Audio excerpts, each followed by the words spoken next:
Okay, I think we're on. Let me go back to sharing screen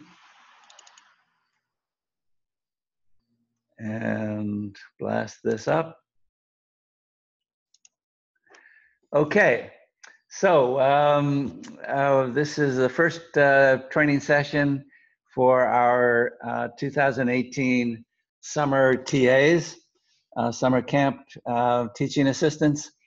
And we're going to be doing 10 of these 1-hour webcasts over the next 5-6 days and guide you through the process of who Build It Yourself is, who we are, what our mission is, and then guide you through how we teach and all of the tricks and tips you'll need to know to run fun, productive workshops. Okay, that's the big picture.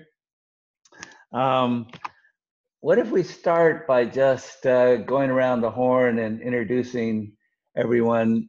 Julian and DJ, I know since you're both in the Invention Universe development team, but you may not know Brent and Sisha, so we'll go around the horn and just a brief introduction to everyone. Maybe I'll start.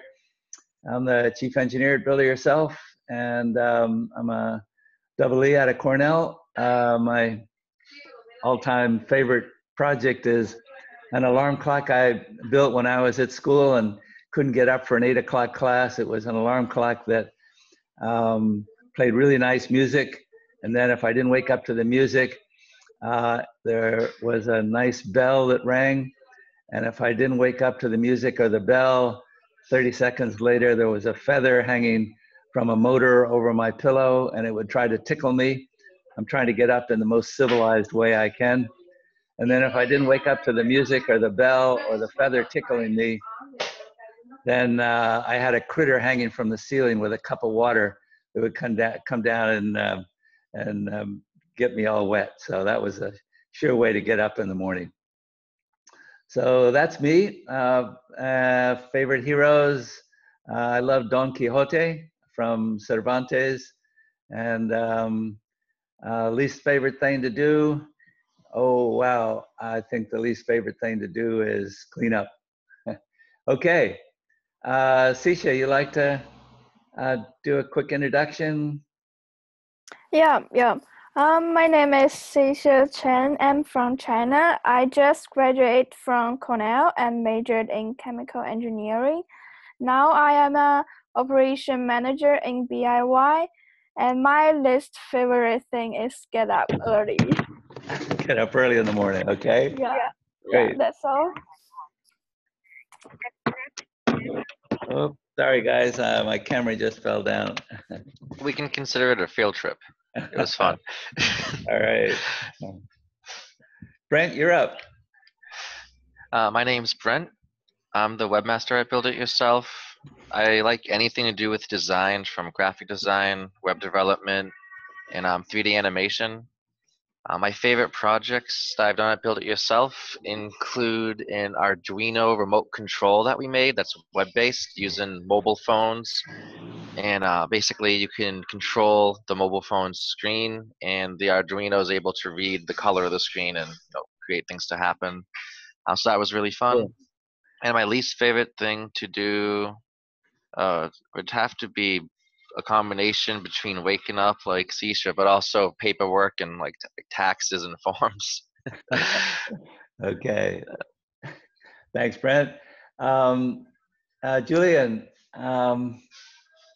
like to share a little bit about your favorite things to do? Sure. I'm Julian, freshman, going to be a sophomore, studying computer science at MIT. I also do game design and development in my own time. Let's see. One of my favorite projects that I made was like a really simple game, but two people could chase each other around, and then one of them had like tricks to catch the other one, and the other one could like go invisible and stuff. It was pretty wild. Cool. My favorite hero is Marvel's Squirrel Girl. who just has the power to talk to squirrels and has like squirrel related powers, but has beaten everyone. And I hate getting out of the shower. Oh, getting out. Oh, you like to stay in the shower. Me too. Staying in the shower is great. Yeah. Getting out is hard. Okay, cool. DJ, you share a little bit about your background and where you're headed? Your Sure. passion? Mhm. Yeah. Hi, I'm DJ. I'm from China, and now I'm a freshman or going to be a sophomore at Cornell, double majoring in computer science and performing and media arts. So I do a lot of theater work in school. Cool. My favorite project going to be is I'm going to direct a play called Rumors next semester. So I think that's going to be a very exciting experience. Called Rumors. What do you mean? Like rumors about what? Just Oh, it's a play written by Neil Simmons, and it's basically just absurd comedy. Oh, cool. Oh, that's great. Yeah, I'd like to come and see that. All righty. Okay, so moving along, this is going to be a fun summer, I'm sure, largely because I think we have an amazing team assembled here.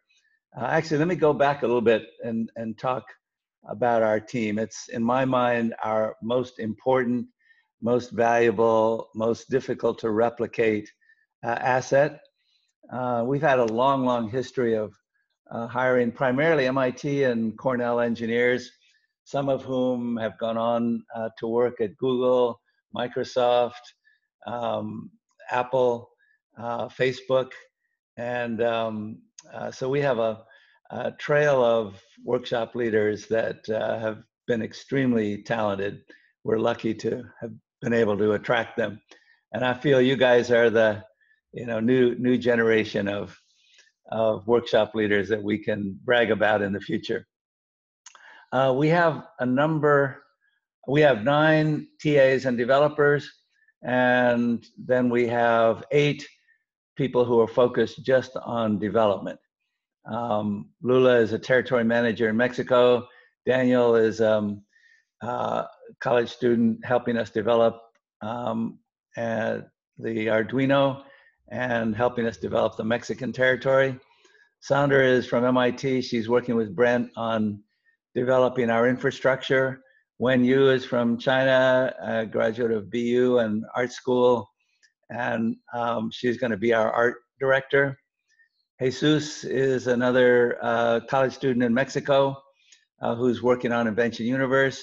Ben McMurray is a PhD, just graduated out of Cornell, who's leading the construction system team.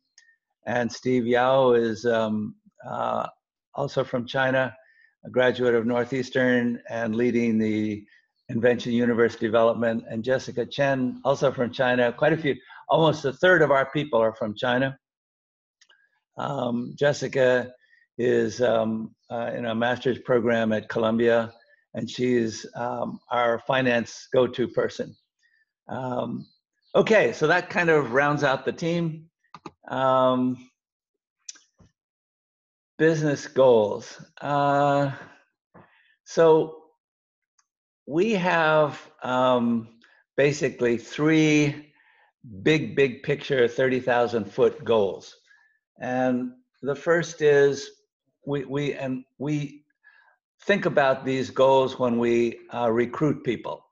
We want people on our team who want to work on really big projects that have the potential to change the way people think.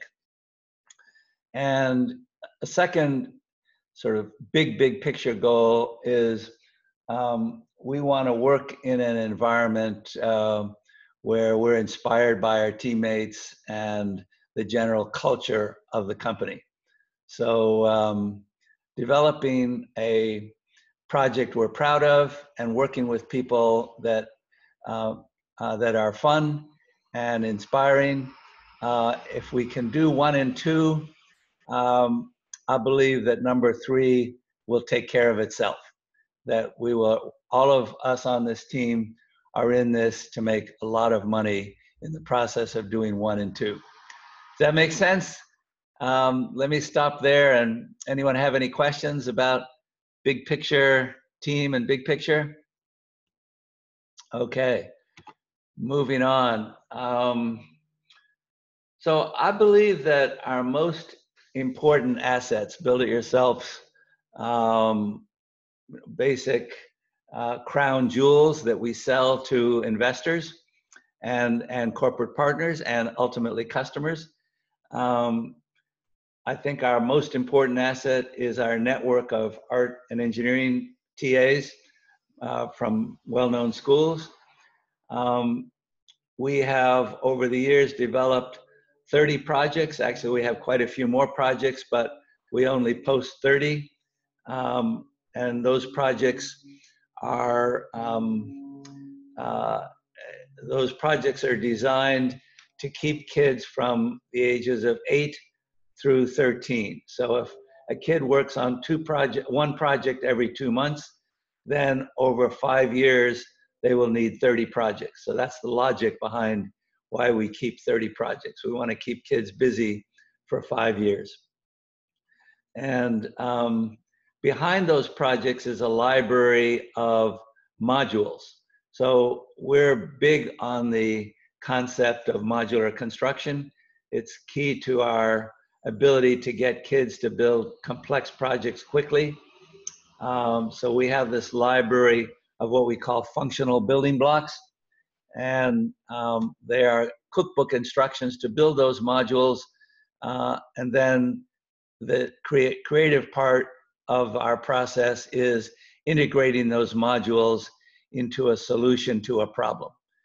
Each of our 30 projects starts with a problem and in a storyline, a playful computer game-like storyline, and then a mission to use technology to solve or better understand that problem. And Build It Blocks is a key part of that solution problem-solving process. And our fourth asset,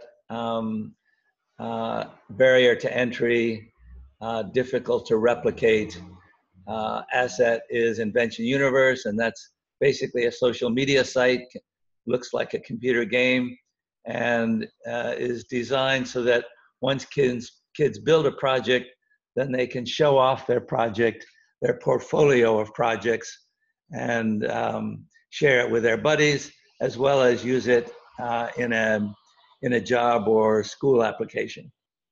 Okay, any questions about key assets? Any additions? What do you guys think there are other things about Build It Yourself that is particularly attractive? Okay, just a couple more slides here and then we'll pass the ball to Brent and Sisha. So we have a philosophy, if you will, or a culture spirit, and it's based on a research project that we did with MIT quite a few years ago called Beyond Black Boxes. It was a National Science Foundation funded research project that basically said kids should should do projects that are not black boxes. They should be able to see what's happening. And Build It Yourself is, very transparent. You can see into it. There are very, very few mysterious black boxes in Build It Yourself projects. So it's based on a philosophy of education developed at MIT. Everything we do, we kind of reference that research paper. And a consequence of that research paper is that it's project-based learning. It should be fun. It should be the opposite of what most schools are like. So that's a second key part of our philosophy. And it should be as computer game-like as possible. And the reason for that is we notice that kids get really engaged when they're playing computer games. And we believe that, the first step to learning is to be really engaged. So if we can get people hooked on thinking they're playing a computer game, then those kids are in an ideal position to learn. Any comments about the philosophy? Eager to get your feedback on how we can improve. Any additions to our business goals that you'd suggest, or our key assets, or our philosophy? Okay. I think it's pretty straightforward. Okay. And anything you would add, DJ, Julian, Sisha? Okay. With the key components, would you go back to that one with, like I mentioned, universe and Assets. Yeah. assets. Mhm. Not sure if this would actually fit here because it's not like a tangible thing, but the fact that we teach live instruction is more valuable than static content. Very good. And we have someone that leads the static content and really drives the result and can answer questions. Right. Good point, Brent. What allows us to charge, we'll talk more about our product in another meeting, but the fact that we do live instruction is what allows us to charge top dollar for our program. So I think part of number one is it's a network of art and engineering TAs that deliver live, interactive webcast workshops. So thank you, Brent, for adding that explanation to asset number one. Okay, that sets us apart and makes it very difficult for others to replicate what we're doing. Number two is fairly easy to replicate. You can just copy our PowerPoints or our videos, but number 1, 3, and 4 are very difficult to replicate. Great. Okay, so I want to talk a little bit about elevator pitch. We like our team to be sort of multidiscipline. We want to get our team involved in all parts of the Build It Yourself mission, from teaching to developing to selling. And an important part in my mind of all three of those activities, selling, developing, and teaching, is having a clear, compelling, concise elevator pitch that you can use to make decisions, make teaching and development decisions that you can use in a selling exercise, in a selling experience. We will always be selling Build It Yourself to your buddies to try to recruit them to join our team, to our customers, to our investors, to our partners. We always want to think, we're basically spokespeople and salespeople for Build It Yourself, no matter what we're doing. And part and parcel of that is having a clear elevator pitch. So we encourage everyone who joins our team to design their own elevator pitch. What does Build It Yourself mean to you? Why are you so passionate about what Build It Yourself is doing? So this is an elevator pitch that I typically use. I try to say it differently. I think it's not good to memorize an elevator pitch, but you can have it sort of in your back pocket and maybe use it on a signature to your emails. I'm going to mute my microphone and pass the ball to Sisha and Brent to continue this discussion about elevator pitches, and then to move the next half an hour into the start of some of administrative stuff that we have to do. Okay, Sisha, Brent, can you take it away? Sure. All right, so let's see. Sure.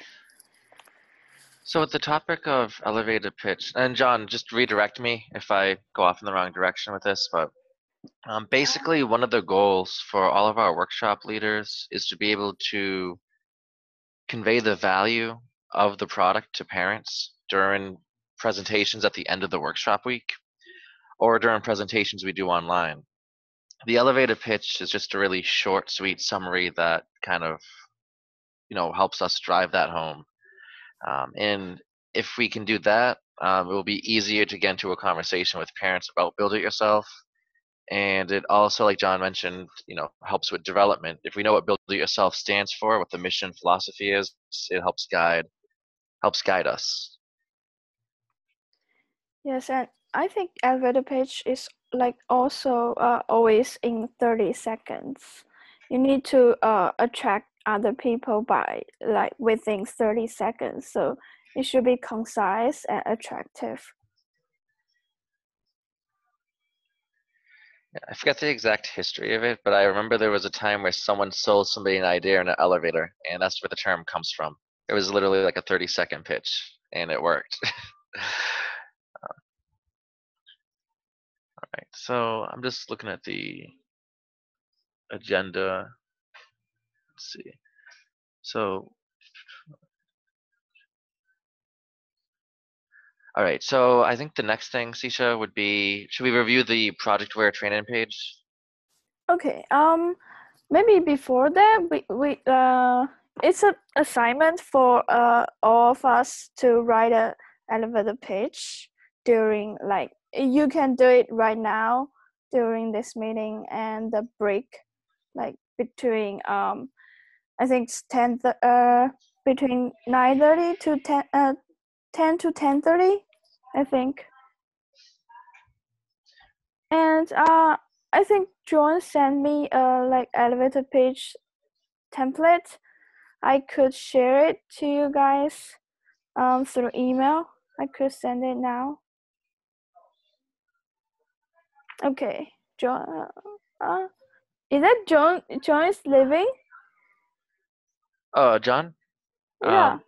I think John just muted his mic and is going to take care of a few other things unless we need him. Okay. Okay. I think we can manage this. Sisha, would it be useful if we had everyone put their emails in the chat, or do you have something you could just reply all? I think it's usual. Useful. Okay. Could everyone put their email in the chat box, and then we'll send that template out, the elevator pitch template. Yeah, it's the chat. Okay. Yeah. I think DJ is doing the right thing. Oh, no, if anyone has trouble, well, I think with no one sharing the screen, the chat should be on the right side of your screen. But if for any reason it's not there, if you just move your mouse over the Zoom window, you'll see there's a gray bar that pops up in the bottom, and it says chat. Learning to navigate Zoom will be really useful too. That might.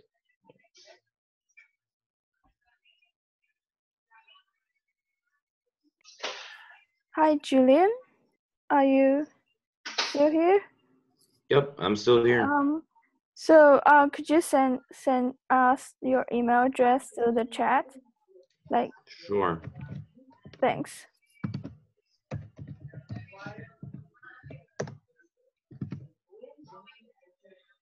Okay, Brent, Awesome. I think we can go on. Yeah. Okay, perfect. So let me share my screen. Okay. So on the Build It Yourself website, we have a page called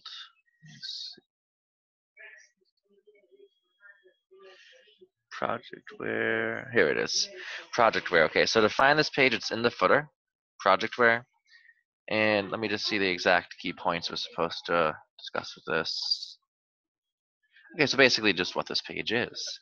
So this page has a bunch of resources. It has information, forms, what expectations. It has a lot of different content. And getting familiarized with this page will be extremely useful for lead-in workshops in the summer. So there's a list of various items, and we'll just kind of go through them one by one. And okay, so this document is just kind of explains how workshop leaders, what they have to do. So every time someone joins Build It Yourself, they have to do background checks, some tax forms. We'll go through the forms, at the end. They have to create projects. So basically, if you haven't created something, it's really hard to teach it. And I think the best way to learn something is hands-on experience. If you're going to answer other people's questions or relate to their experience while they're trying to learn. So if you're going to teach Scratch computer games, building a quick Scratch computer game that is similar or the same as what we teach is very useful. And then developing a lab book is useful. And that kind of is simultaneous with practicing presentations.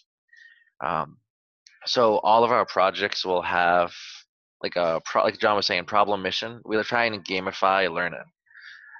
And like every single storyline in the world, there's always some sort of conflict, some sort of resolution, and there's a plot line that brings you there.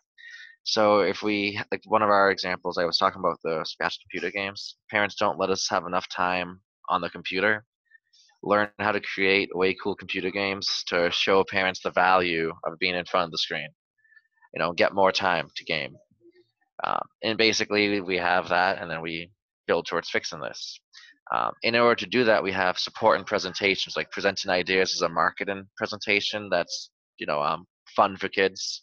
We have problem-solving tricks, and those core presentations help support the ability to get to the goal, but at the same time, it sells parents.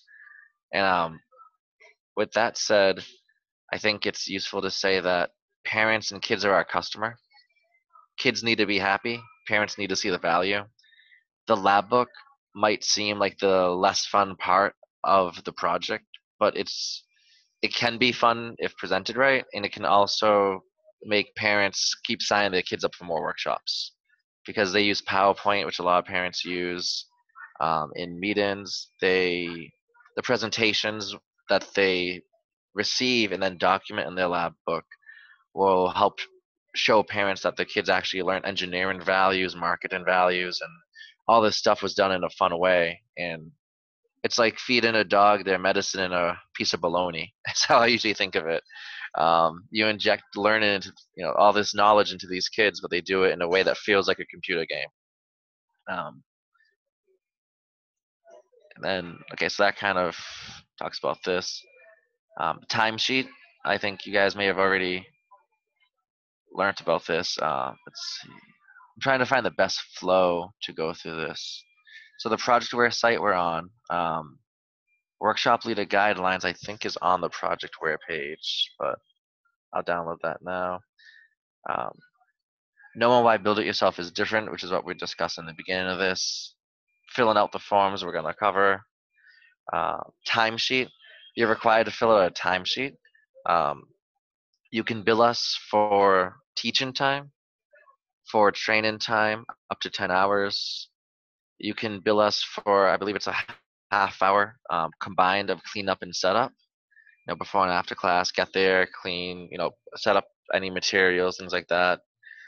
And this needs to be submitted to us in any development time. I'm not sure if I said that. So teaching time, training time, up to 10 hours, setup and cleanup up to a half hour per day. If you're on site, if you're online, that doesn't apply. And then any development work you do has that you need to do a project plan first and estimate the hours and get that approved. And anything that you do that's on that project plan, you put on your timesheet as well, including creating the project plan. And the timesheet is to be submitted every Wednesday, every other Wednesday, and then payroll. You'll get your deposits by Friday, typically. Sometimes a little earlier, depending on the bank. Before I keep going, Sisha, anything to add into this? Nope, Or- you're good. Okay. I just missed something. Sorry. How do we submit? Do we just submit a timesheet every week, or? Oh, bi-weekly, and I'm just by email. You can send it. We should provide that to you. So, like when John was introducing the team, Jessica handles our finances. So it would be to Jessica and just copy biysupport@gmail.com. I'll put that in the chat, but we'll also follow up with that information in the email. Let me see where's chat. Okay. Okay. So actually, let me start a draft instead of doing this twice. So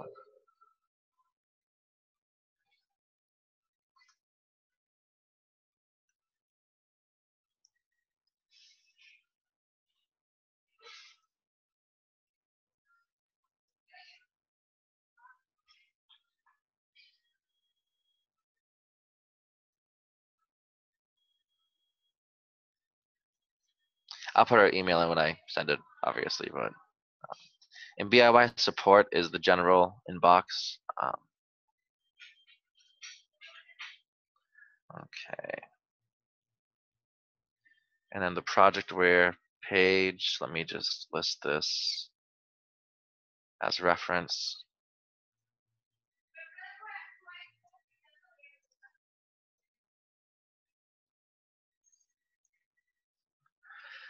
Okay. Scheduling contacts, I'm assuming this is dated. We'll email you the latest schedule. This is a 2016 link, but we have the updated schedule and everyone's contact information. And that's just really useful to have on hand. I would say keep it download on your phone in Google Drive or something where you can access it fast. Say you're going on site and there's some sort of traffic jam, you can let someone know to cover, not have to fumble around looking for contacts. If you're online but your Wi-Fi went out and unexpected, you have to drive down to a McDonald's or something just to get online, or figure a hotspot or something that's taking time, you can shoot a text or something to somebody real fast, and it just helps with communication. And very seldom does that happen, but there are occasions where throughout the summer that will be useful to have. Tutorials, lessons, index. Just see where this link goes. Okay, we'll cover that page as well. Project overviews, this should be the mission page, I assume.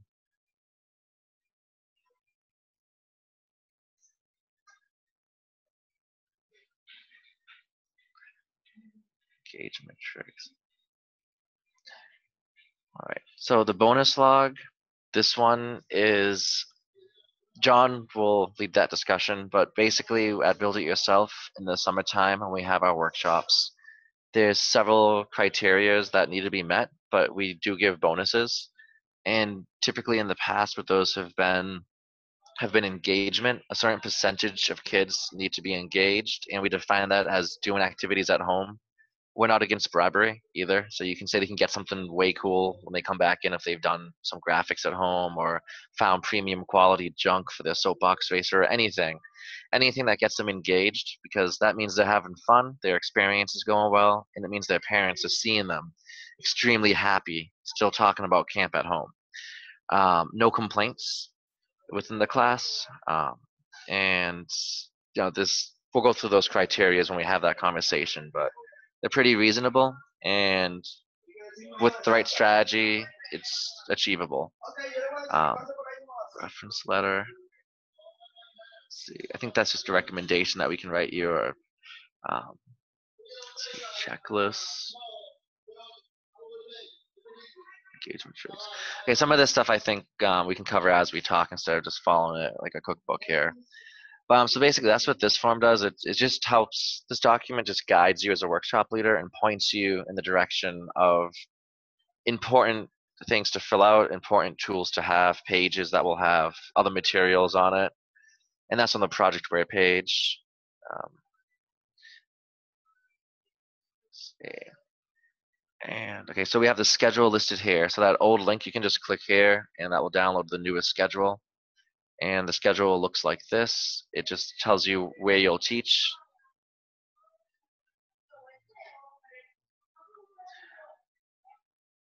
The school is on the side, the date.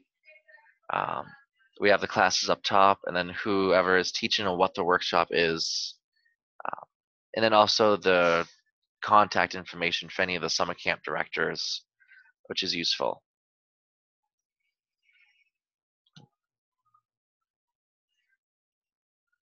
This document is not the, let's see.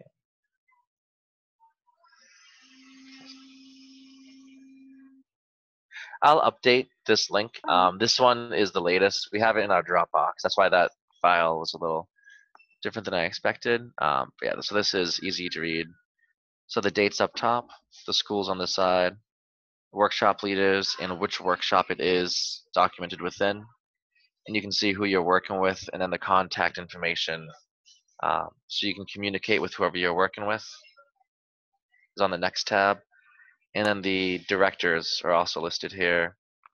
And we have a checklist for forms, which we'll cover shortly. Thanks. So if you guys want to see the like the newest spreadsheet, you can go to this website, the Dropbox, and use the ID and password to log into that Dropbox to see all our files.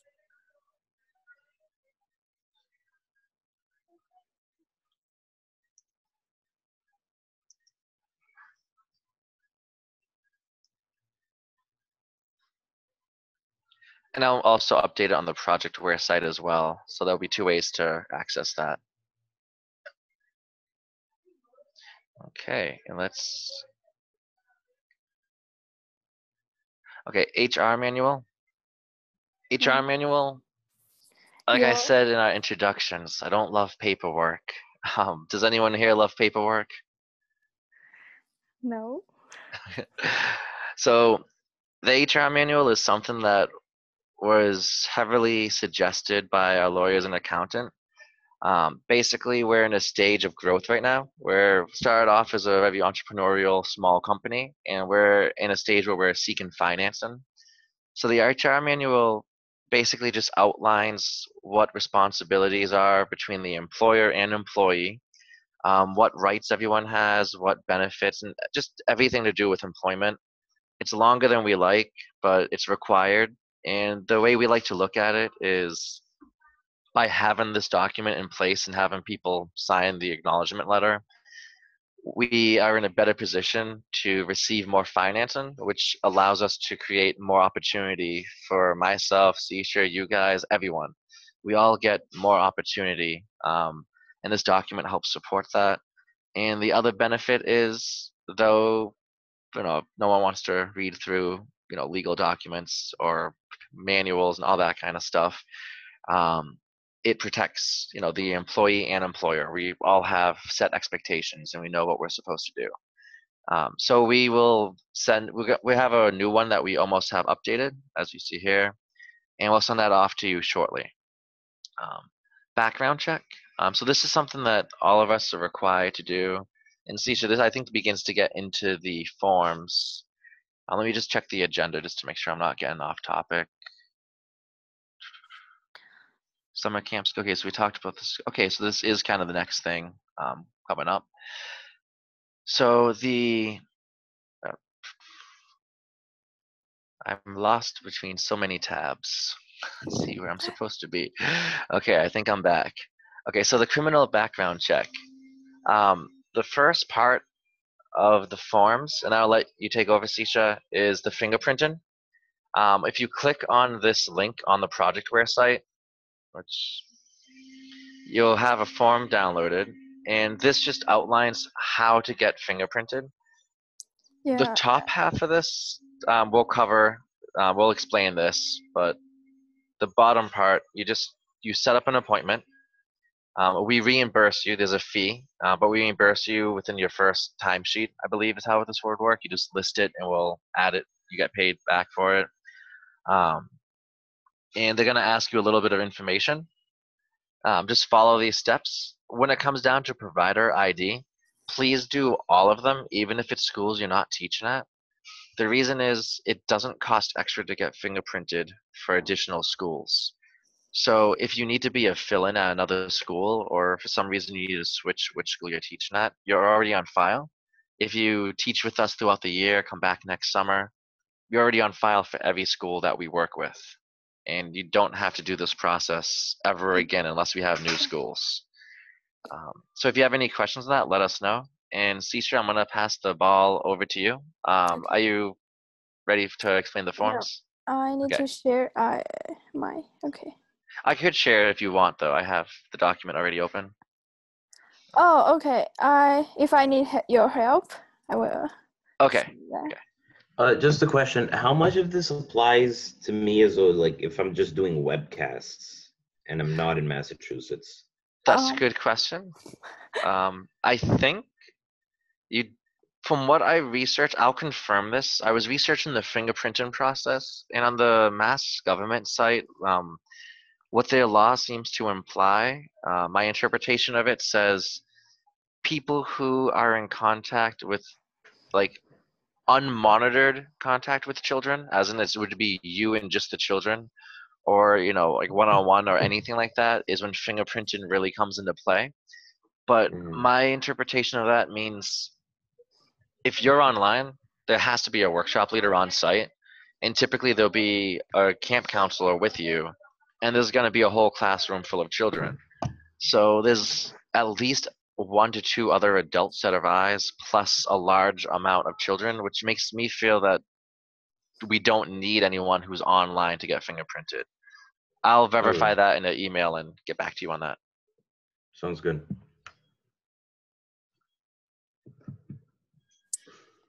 Okay. Could you guys see my screen now?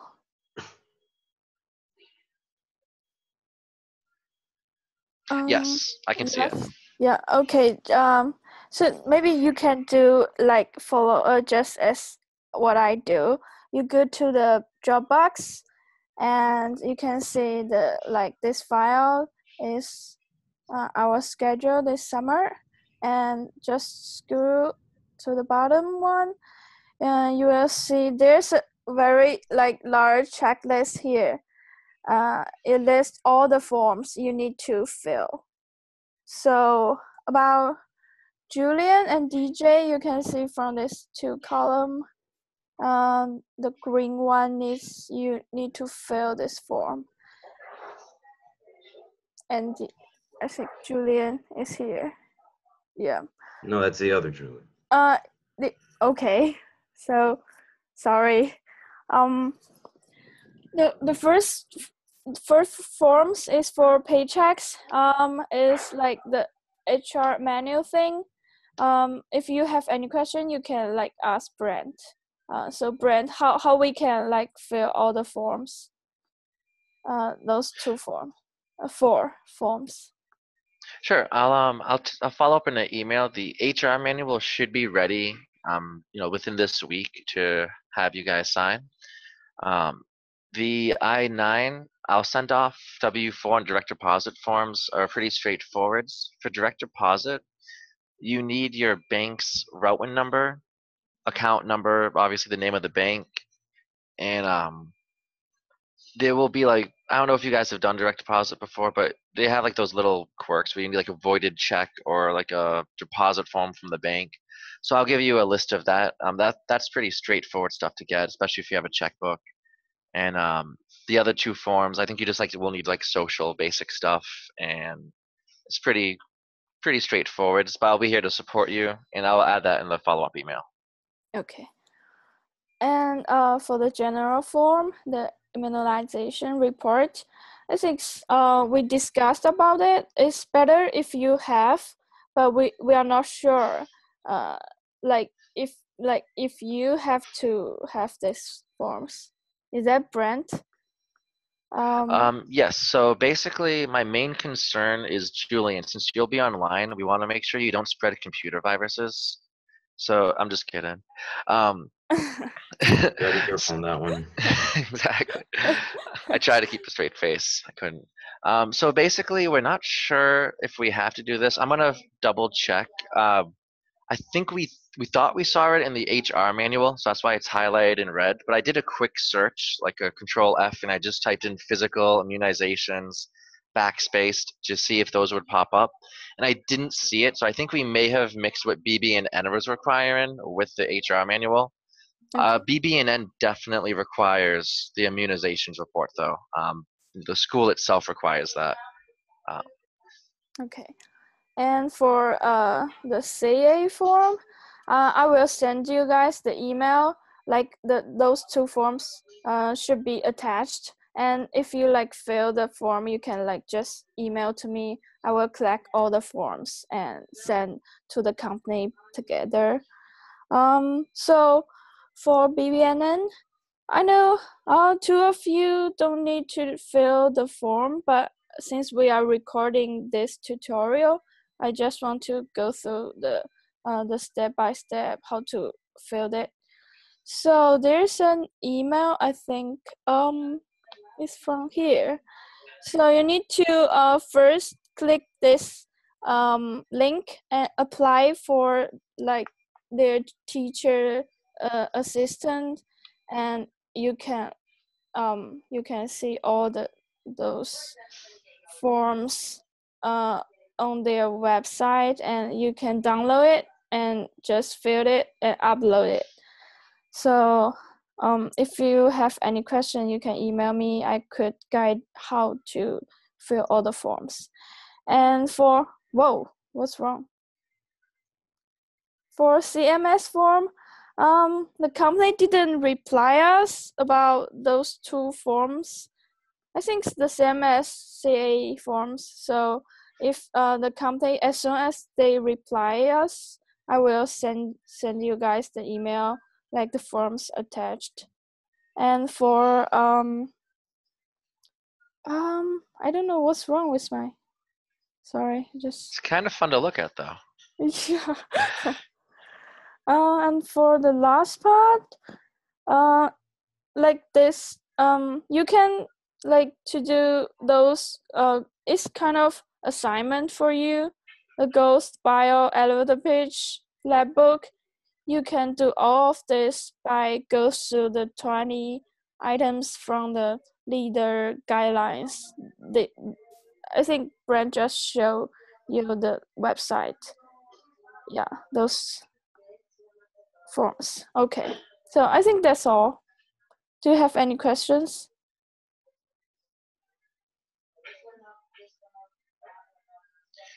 If no questions, I think it might be useful to show you the timesheet and just how to fill it out. Okay, so I just stopped sharing my screen. Okay, let me. Okay, sure. All right. So from here, we can download the timesheet projectware page. We'll send this URL out to you, and the timesheet is just an Excel file.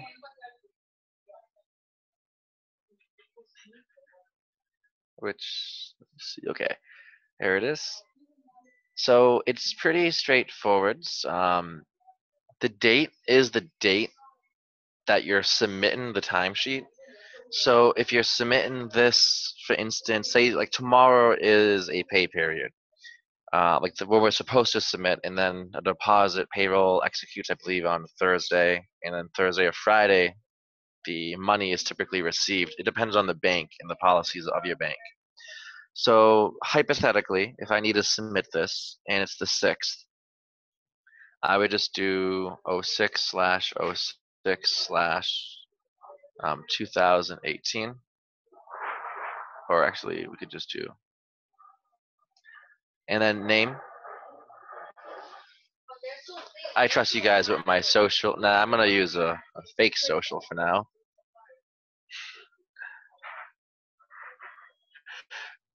Okay, and then apartment, street. I mean, this stuff is all straightforward.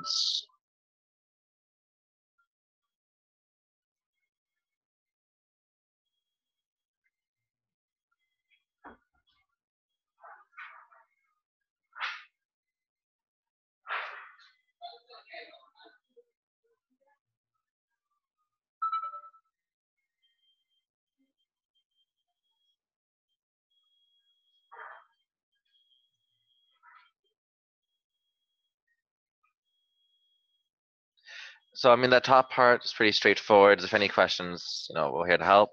Then the below is, so every time you teach, for instance, you would do, just chat. Oh, thanks, Sisha. In chat, Sisha just listed the URL. So let's say you were teaching this past week, the 28th through the 1st. So 5/28/2018. Let's see if this auto, okay, it likes me. Okay, so you could just say something like Concord Academy Minecraft 101 or something like that. Hours worked. Whatever you teach is what you should list, and every school has a set number of hours that we're supposed to teach. There's break periods which aren't paid, so like you'll have like a lunchtime, but you do bill for the cleanup setup if you're on site. So let's say hypothetically I'm on site and it's a 5-hour teaching day, and there's a half-hour cleanup, and setup. I would do 5.5, and whatever my rate is, I would list, and basically this would just echo throughout. Let's say I do development work on that weekend, so on 6/2/2018, I spend development meeting with Steve and program. Just put in better descriptions. I'm making this up off the top of my head. But be as descriptive as you can within reason. Don't have to go too detailed. But this is useful when we show anyone that, even investors, when they show them what development work we've done. And let's say you spent 5 hours on this. If you feel like this is getting too long, like you've done too much on one day, you could always break it up into multiple line items. So that's up to you, depending on how it's working. So development meeting with Steve, and then below you could say developed database for Planet Graphics or something like that. And let's say this was 1 hour at 11, and let's say this was 4 hours at 11, and so forth. And basically you would just have 2 weeks of work within here. And then you would save it as it says down here. So BIY-invoice, and then when I do save as, I would just put my name, Brent-Sioni, and then I would put the date. And this would get sent to Jessica and John on Wednesday. And then they would process it. So that brings us to roughly the end of the hour. Any questions on the timesheet? Yeah, the 1 hour weekly Zoom meetings or whatever, are those can those be put on the timesheet or? I believe that's part of training. John, are you there in the background to confirm that? I remember John will mention it in next session. Our 10-hour training program is paid, so you can list this webcasting in that websheet, the spreadsheet. Excellent. I was pretty sure that was. And the only thing that we don't pay for, I believe, is learning time. And we define learning time as like a skill that you need to acquire in order to perform your job. So if we're hiring you to teach Scratch computer games, within the training sessions, we're going to make sure you know how to present our projects, the problem mission, the core materials, how to present to parents. But it's, potentially depend on if you have to do anything outside of that 10. Like if you don't know how to make PowerPoint graphics, if you don't know how to use PowerPoint to draw or Scratch to program, if it goes outside of those 10 hours, I believe that would be considered learning time. And we'll confirm that. But I mean, a lot of these projects are pretty straightforward and within most of, I think, everyone's skill sets. So. All right, sounds good. Just one more thing. On the Excel and the Dropbox, I'm already listed for I'm listed for a few webcasts or whatever, but 2 of those days I won't be in the country. I could still do it, but I'm probably not going to be that able to. I see. Send us an email just outlining those dates, and we'll figure something out to make sure someone can fill in the event that, you're not able to, and just keep us posted, as we get closer to them. Okay, do I just send it to John then? Or? I would say send it to C-Share myself and copy John, and let me Okay. put in the chat. Our emails are pretty much just our name at buildityourself.com. But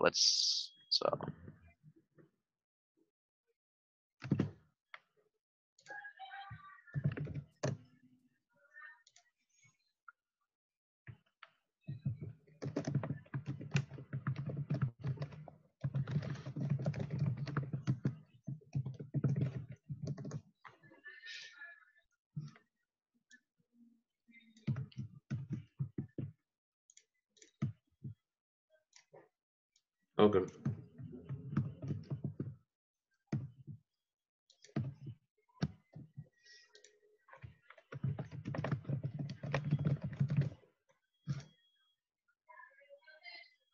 Okay, awesome. So we're going to take a half-hour break, and in that time, if you could write an elevator pitch, just kind of define it. And it's okay if the reason why we're doing it is just to make sure we can refine it and make sure that we get it to a state where you feel comfortable and natural explaining it by the time there's the first parent presentation, like on the first Friday of the week you teach. But so just do your best. I know not everyone has a huge history with Build It Yourself, and we'll just kind of critique and go back and forth and all work together on it.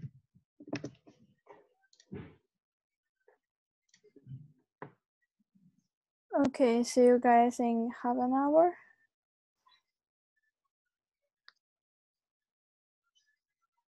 Oh, and John, if you're there, could you stop the recording so we don't have a half-hour blank space? Oh my god. I don't think he's here now. Oh no. Oh no. Who is closest to Cambridge right now? No, I'm just kidding.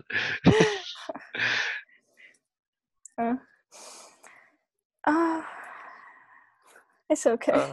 Yeah, it's just a half hour. There's We'll a just tell people to huge fast forward. file need to be uploaded. It's good it's not VHS. The retro days. I'll see everyone in a half hour.